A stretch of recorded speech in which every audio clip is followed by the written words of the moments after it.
রানার মা বড় অসহায়, জনম দুঃখিনী। তুমি কি করে জানলে? তুমি কি তাকে চেনো? বলো, তুমি কি তাকে চেনো? কি হলো, চুপ করে আছো কেন?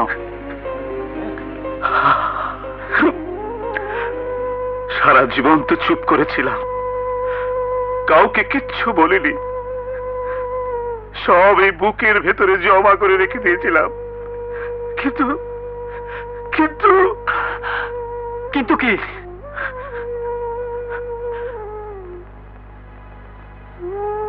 তুমি যখন তোমার নিজের মাকে তাড়িয়ে দেবার আদেশ দিচ্ছ, তখন তো আর চুপ করে থাকতে পারি না দাদু ভাই। কি বললে? কি বললে? সে আমার মা? তাহলে খুনি রানাকে কি তার পরিচয়? রানা তোমার বড় ভাই। রানা আমার বড় ভাই? একজন খুনি আমার বড় ভাই? কি কথা বলছো? তুমি কি পাগল হয়ে গেছো? দাদিমা, দাদিমা, দাদিমা! কি হয়েছে? এত হইচই করে ডাকছিস কেন? দাদিমা, দাদিমা, তোমার কাদারের মাথা খারাপ হয়ে গেছে। ও কি বলছে জানো? থানা ওই মহিলাটাকে এবার মা, ওই খুনিটাকে এবার বড় ভাই। তুমি সত্যি করে বলো তো দাদিমা, আমি কে? কে আমার মা? কে আমার বাবা?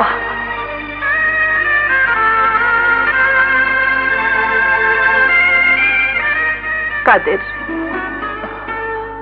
তুই ওর সঙ্গে মিথ্যে কথা বলছিস কেন?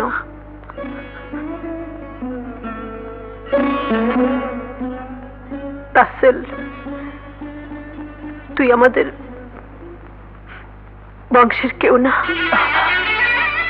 দাদি হলি কাদেরের বোনের ছেলে। তোর বাবা মা তোকে ছোট রেখে মারা গেছে। মিথ্যে কথা!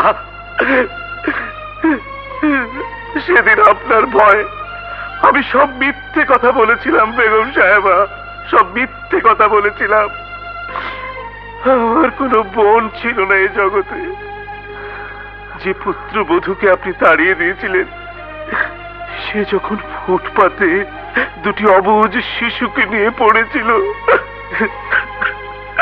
খাওয়ার অভাবে কাঁদছিল, এ দৃশ্য দেখে আমি সহ্য করতে পারিনি বেগম সাহেবা। তখন এই দুধের শিশু রাসেলকে নিয়ে এসে আপনার কাছে মিথ্যে পরিচয় দিয়েছি।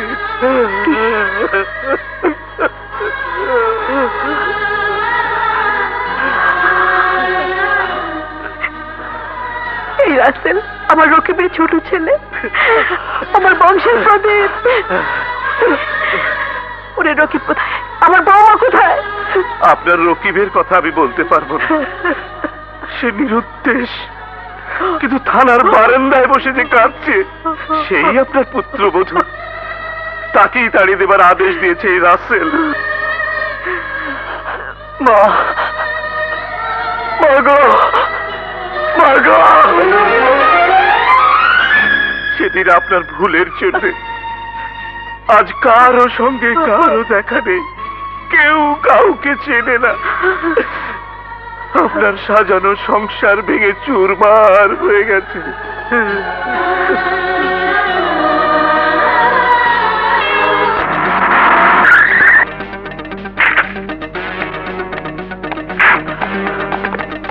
স্যার, ওই ভদ্রমহিলাকে তাড়িয়ে দিয়েছে। তাড়িয়ে দিয়েছো?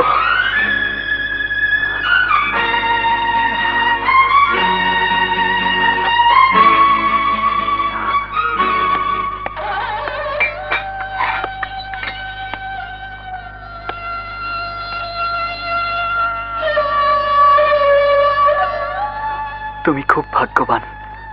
সুখে হোক দুঃখে হোক মায়ের আঁচল জড়িয়ে মায়ের মায়া মমতায় বড় হয়েছ। আর আমি এমনই একজন হতভাগ্য মানুষ, কোনদিন মায়ের আদর যত্ন পাইনি।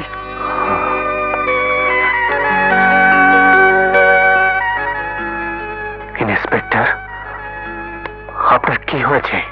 প্লিজ তুমি আমাকে আপনি বলবে না। আমরা যদি একই সংসারে মানুষ হতাম,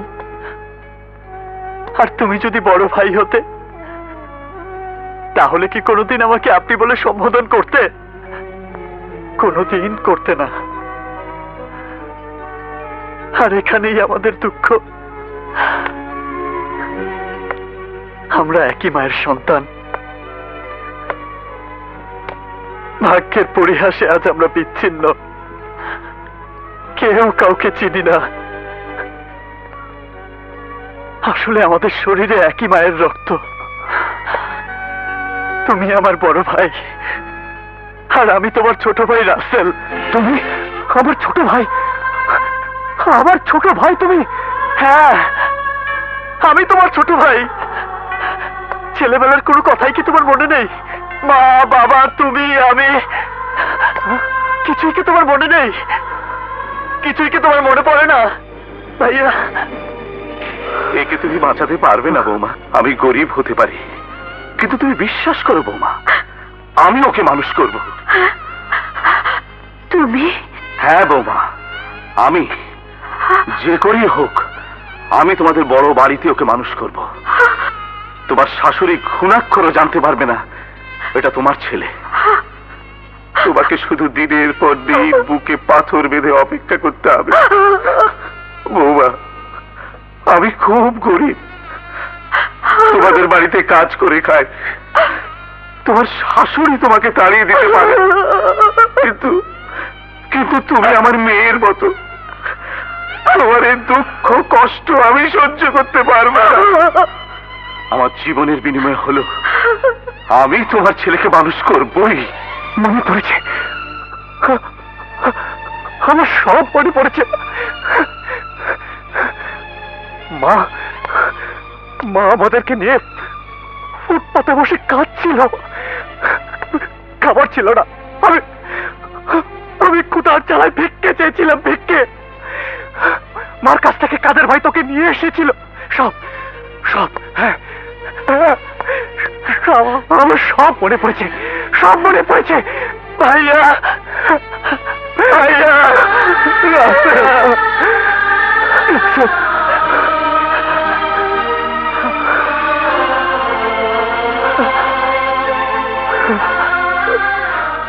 ভাইয়া, এবার তুমি আমাকে সত্যি করে বলো, আসলে কি তুমি খুন করেছো? আমি তোকে ছুঁয়ে বলছি রাসেল, আমি খুন করিনি। ওই উর্মির বাবা ষড়যন্ত্র করে আমাকে খুনের আসামি বানিয়েছে। সে একজন ভয়ানক ক্রিমিনাল। তোমার কথা যদি সত্যি হয় ভাইয়া, যেভাবেই হোক আমি তোমাকে এই ষড়যন্ত্রের হাত থেকে উদ্ধার করে ওই আসল ক্রিমিনালদের হাতে হাত করা পরিয়ে ফাঁসির কাস্টে নিয়ে দাঁড় করাবো। এটা আমার মায়ের কসম।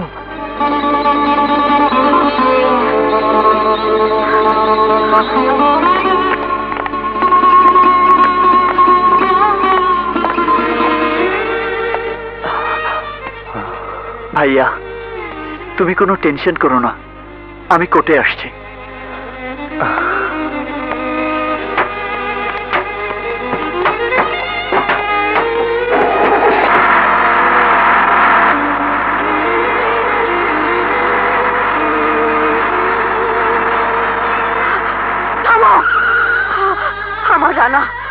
আমার রানাকে নিয়ে কোথায় যাচ্ছ তোমরা? রানা খুন করতে পারে না, ও খুনি নয়, খুনি নয়। রানা, রানা, মা, মা, রানা, মা, মা গো, আমি খুন করিনি মা, আমি খুন করিনি। আমি জানি, আমি জানি, আমার মন বলছে তুই খুন করতে পারিস না। মা, মা গো, রানা, রানা, রানা, আল্লাহর উপরে ভরসা রাখিস। আমি তোর মা, আমার দোয়া আছে তোর সঙ্গে, সব সময় আল্লাহকে ডাকবি। আমি আঁচল পেতে তার কাছে কান্নাকাটি করবো। আল্লাহু আল্লাহু আল্লাহু আল্লাহু আল্লাহু আল্লাহু আল্লাহু আল্লাহু আল্লাহু আল্লাহু আল্লাহু আল্লাহু আল্লাহু আল্লাহু আল্লাহু আল্লাহু আল্লাহু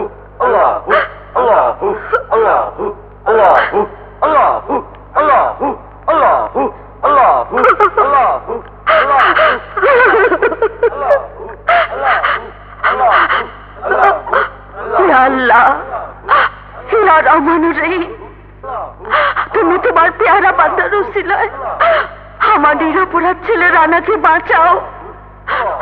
আমার ছেলের কিছু হলে তোমার পেয়ারা বান্দার এই মাজারে আমি মাথা ঠুকে ঠুকে পড়ে যাব। আমার ছেলেকে তুমি রক্ষা করো, রক্ষা করো।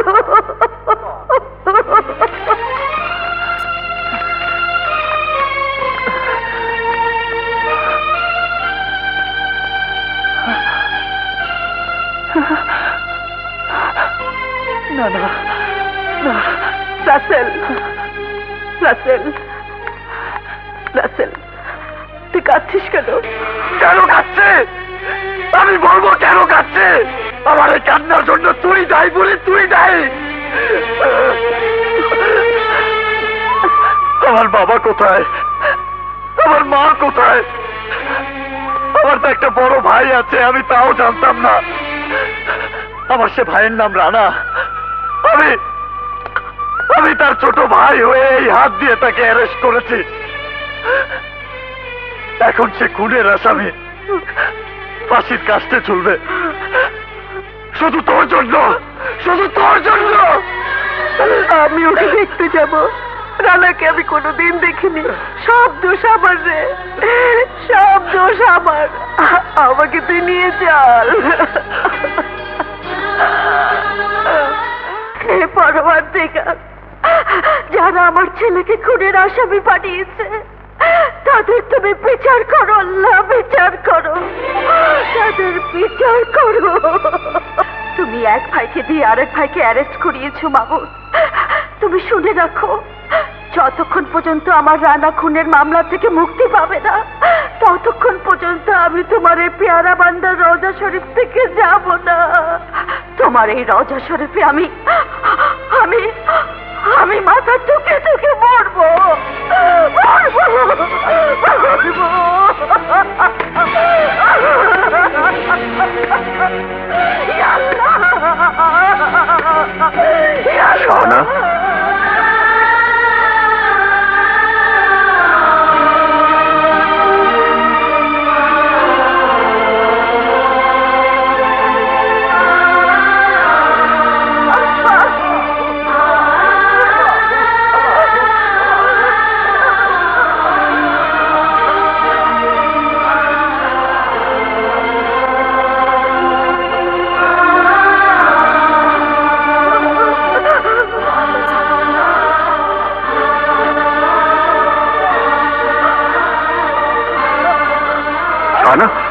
শাহানা, মহামান্য আদালত, এই খুন আমি করেছি।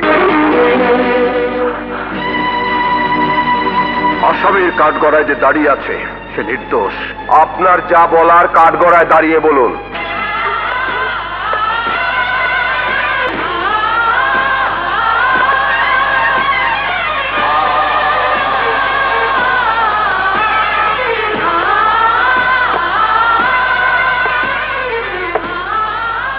বলুন, যাহা বলিব সত্য বলিব, সত্য বই মিথ্যা বলিব না। যাহা বলিব সত্য বলিব, সত্য বই মিথ্যা বলিব না।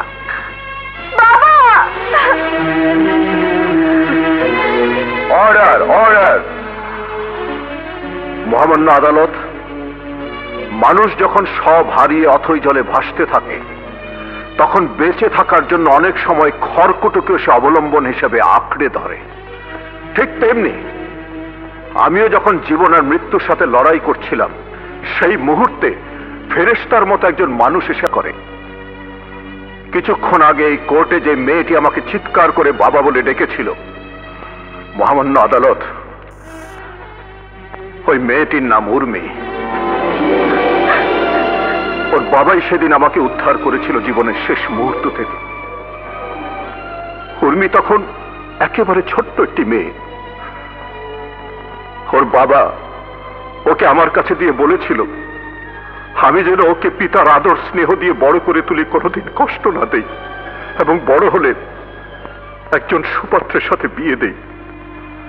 ইওর অনার, সেই কথা মতো উর্মিকে আমি নিজের সন্তানের মতো আদর স্নেহ দিয়ে বড় করেছি। কিন্তু মানুষ যা চায় তা সব সময় হয় না। যেদিন শুনলাম উর্মি রানাকে ভালোবাসে, সেদিন থেকে আমার বুকের ভেতর একটি আগুন দাও দাও করে জ্বলতে থাকে। আমি কোনোদিনই রানাকে উর্মির উপযুক্ত পাত্র হিসাবে মেনে নিতে পারিনি। তাই আমি একদিন প্রতিজ্ঞা করলাম, রানাকে এই পৃথিবী থেকে সরিয়ে দেব। মহামান্য আদালত, এই সেই পিস্তল যে পিস্তল দিয়ে রানাকে আমি গুলি করেছিলাম। কিন্তু লক্ষ্যভ্রষ্ট হয়ে আমারই এক কর্মচারী মারা যায়, আর সেই খুনের দায়ে রানাকে আমি আসামি করে ফাঁসিয়ে দিয়েছিলাম।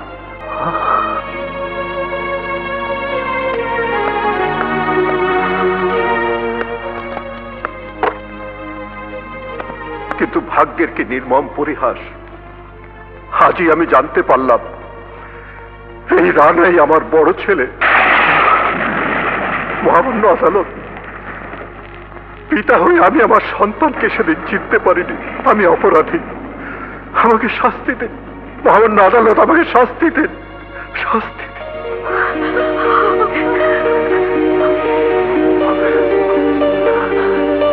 Order, order, order.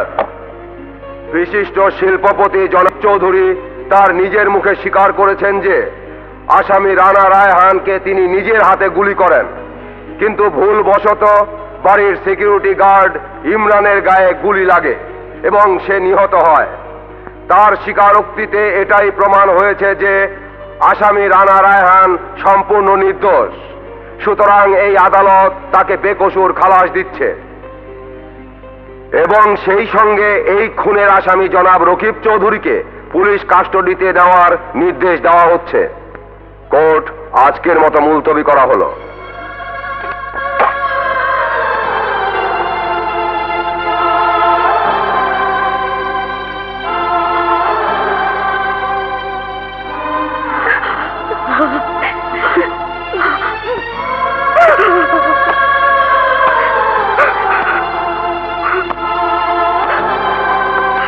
হ্যান্ডকাপ লাগাও।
কেটেছিলি, বলেছিলি এই হাতের ঘা শুকালে বাকি হাতটাও কেটে ফেলবে। সে আশা তোর পূরণ হবে না। আমি আজ তোর দুটো হাত কেটে ফেলবো। এটা আমার ফাঁসির হুকুম হয়ে যাবে। আমাকে মৃত্যুর ভয় দেখে কোনো লাভ নেই।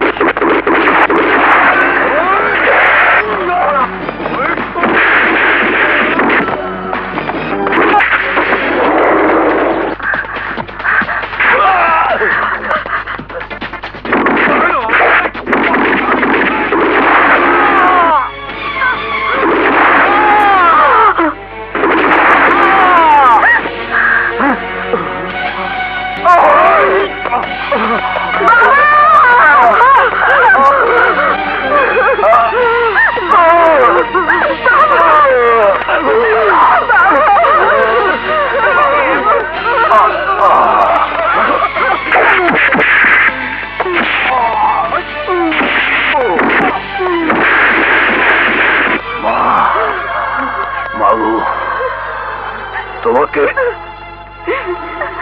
তোমাকে আমি খুব দুঃখ দিয়েছি। তুমি আমাকে ক্ষমা করে দাও, ক্ষমা করে দাও। না বাবা না, সমস্ত দোষ আমার। মা গো, শাহানাকে তুমি দেখে রেখো। সারাটা জীবন ও অনেক কষ্ট করেছে মা। ও ভীষণ অসহায়। শাহানা, আমার জন্য তুমি অনেক দুঃখ পেয়েছ। আমাকে আমাকে তুমি ক্ষমা করে দিও।